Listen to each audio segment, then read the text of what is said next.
Pembacaan dari surat Rasul Paulus kepada Titus.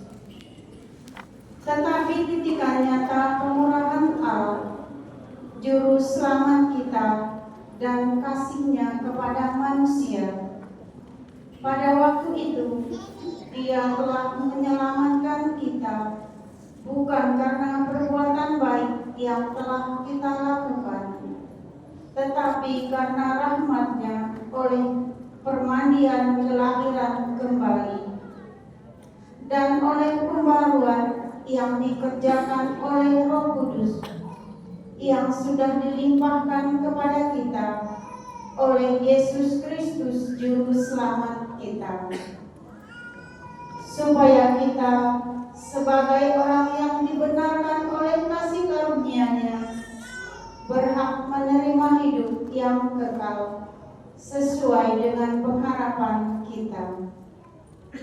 Demikianlah sabda Tuhan. Syukur kepada Allah.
Haleluya, haleluya, haleluya.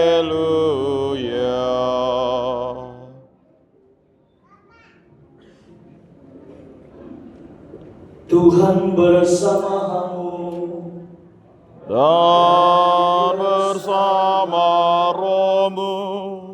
Inilah Injil suci menurut Lukas. Dimuliakanlah Tuhan.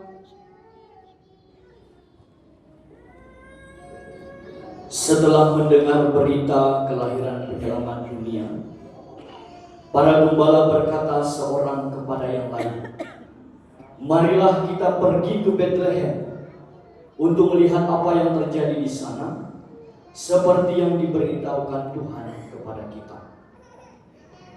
Lalu mereka cepat-cepat berangkat ke Betlehem dan mendapati Maria dan Yusuf serta bayi yang terbaring di dalam palungan. Ketika melihat bayi itu, para gembala memberitahukan apa yang telah dikatakan kepada mereka tentang anak itu. Dan semua orang yang mendengarnya heran tentang apa yang dikatakan gembala-gembala itu. Tetapi Maria menyimpan segala perkara itu di dalam hati dan merenungkannya. Maka kembalilah gembala-gembala itu sambil memuji dan memuliakan Allah, karena segala sesuatu yang mereka dengar dan mereka lihat, semuanya sesuai dengan apa yang telah dikatakan kepada mereka. Demikianlah sabda Tuhan. Terpujilah Kristus.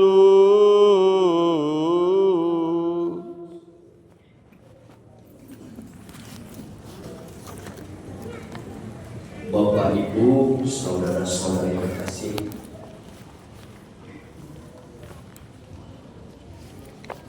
ada yang dari kita yang betul lagi lahir di kandang? Ada yang di sini nemu kan? Semuanya lahir di rumah sakit. Aman deh. Satu di sini yang betul lagi lahir di kandang Bapak Yesus. Jadi, udah bina lah.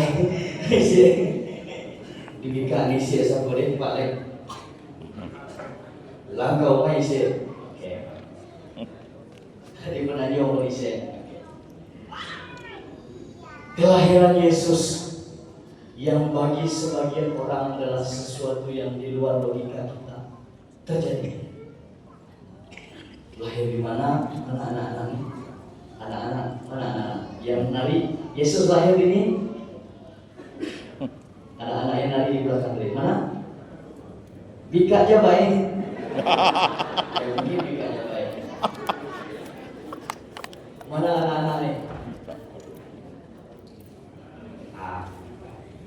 Yesus lahir ini. Nah, aku yang lahir di Bethlehem. Bethlehem kalau andai kata dalam Yunani artinya rumah roti. Jadi Yesus sendiri adalah roti hidup yang memberikan kehidupan bagi kita semua. Bethlehem. Demikian bahwa Allah Ta'ala, andai kata Allah Ta'ala yang memberikan kehidupan kepada kita melalui roti dalam santapan dan juga santapan Ekaristi nanti akan kita terima dalam komunion. Bahwa Yesus memberikan diri kepada kita. Bapak, Ibu, saudara-saudariku terkasih dalam Kristus. Panggilan ke Bethlehem, kita semua tuh ditemuai, ditingkau untuk datai sama seperti para gembala. Mengapa panggilan pertama-tama untuk sidang gembala yang sangat sederhana? Saya kira bahwa kota Bethlehem adalah kota di mana melahirkan pemimpin-pemimpin besar, Raja Daud, Yesus Kristus. Dan Yesus Kristus adalah pelayan yang datai bukan untuk apa? Dilayani, tetapi untuk melayani. Nah, Kalau dari salah kuningan orang kantor yang sukses, benar deh. Aman deh. Kalau jadi gubernur wakil gubernur deh. Lalu kalau wakil bupati, lalu macam-macam pejabat-pejabat pemerintah yang ada di Kalbar ataupun di luar. Ya. Harapannya juga bagi kita semua yang ada di sini, Bethlehem, kelahiran Yesus juga adalah kelahiran pemimpin-pemimpin yang berani melayani. Makanya gereja bersama KWI dan PGI mengambil tema ini pertama-tama refleksi tentang pemimpin-pemimpin Indonesia yang mau rendah hati melayani rakyatnya. Kiranya juga bagi keluarga-keluarga yang hadir di sini juga melihat itu, bahwa Bethlehem sesungguhnya bukan di kota Bethlehem yang kita lihat jauh, tetapi ada juga di dalam hati kita. Bapak Ibu, saudara-saudariku yang terkasih, nah, Bapak Ibu bisa bayangkan ada yang lahir di Tanjung, lahir di Kebun Umar dan lain-lain. Ketika saat kita mendadak, gembala itu kejut. Siapa yang bawa dia di hutan di rimba? Bisa bayangkan Bapak Ibu di situasi para gembala langsung datang dan memberitahukan kabar gembira. Diusai habis, diusai, dibagikan, diwartakan kepada siapapun. Kiranya juga kita ketika mendengar kabar gembira yang diwartakan kepada siapapun. Menarik bahwa dalam ajaran gereja Katolik dikatakan bahwa hidup kita pertama-tama adalah untuk memuji dan memuliakan Allah. Nah, ingat beberapa bulan lalu tanggal 28 Desember IPKA Nasaret dapat 100 tahun gereja Katolik, ada kampung yang PIKA. Tepuk tangan untuk orang kita. 100 tahun Bapak Ibu. Bukan udah ada yang kamu kita di 100 tahun. Nah diisi kan 10 kali 10 pun isi itu 100 tahun iman orang kita yang makanya Bapak Ibu saudara-saudari terkasih, misionaris datang dulu selain datang ke Semiham, datang ke Mika, datang ke Martinus, membawa pesan Injil bagi orang-orang kita. Kalau misi misionaris satu misi kita sekolah, aman deh. Suatu kebahagiaan kampung-kampung kita pertama-tama sidang yang datang tempat kita. Kiranya semangat para misionaris yang pernah diajarkan kepada kita, mungkin kalau orang Mika yang tua yang mungkin lagi malah itu lunsa kembali lagi malah. Guru-guru tua yang banyak mengajar orang kita sungguh suatu kegembiraan bahwa kerajaan Allah diwartakan sampai ke pelosok-pelosok. Harapannya pun kita doakan bagi orang kita, aman deh, bukan hanya orang kita itu terkenal pemabuk, aman. Orang kita itu tiap kampung penghirup semua. Coba datang ke kampus A, B, C, D, C, E penghirup. Boh berarok ya bosnya. Nasi yang kak jadi segala tuan stus, aman deh. Bisik tapi dah mayo. Bisik tapi dah mayo. Dahya panggilan Bapak Ibu keluarga saudara-saudari, karena Bapak Ibu lah yang bisa melahirkan pemimpin-pemimpin gereja, pemimpin-pemimpin negara. Amin. Amin. Terakhir, aku ingat salah satu andai kata yang amat dalam Gloria Dei Vivens Homo, bahasa Arabia,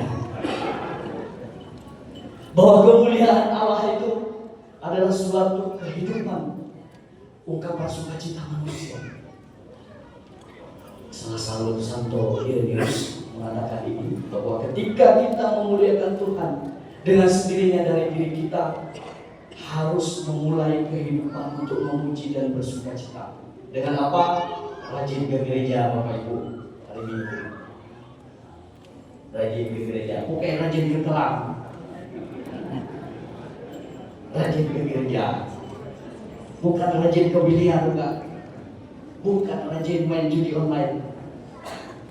Demi yang muda kan main mobil kan, bangkrut ya kan. Pandangan bagi kita semua Bapak Ibu. Karena itu, kiranya kelahiran Yesus di Bethlehem yang membawa sukacita bagi kita semua sungguh-sungguh dihayati, sehingga dengan daripadanya Yesus Kristus yang membawa sukacita, kedamaian, kebahagiaan juga hadir di tengah-tengah keluarga kita. Sekali lagi, jadikanlah Bethlehem di dalam keluarga Bapak Ibu saudara-saudari. Jadikanlah roti itu hidup di dalam diri keluarga, anak-anak, saudara-saudari yang hadir di sini.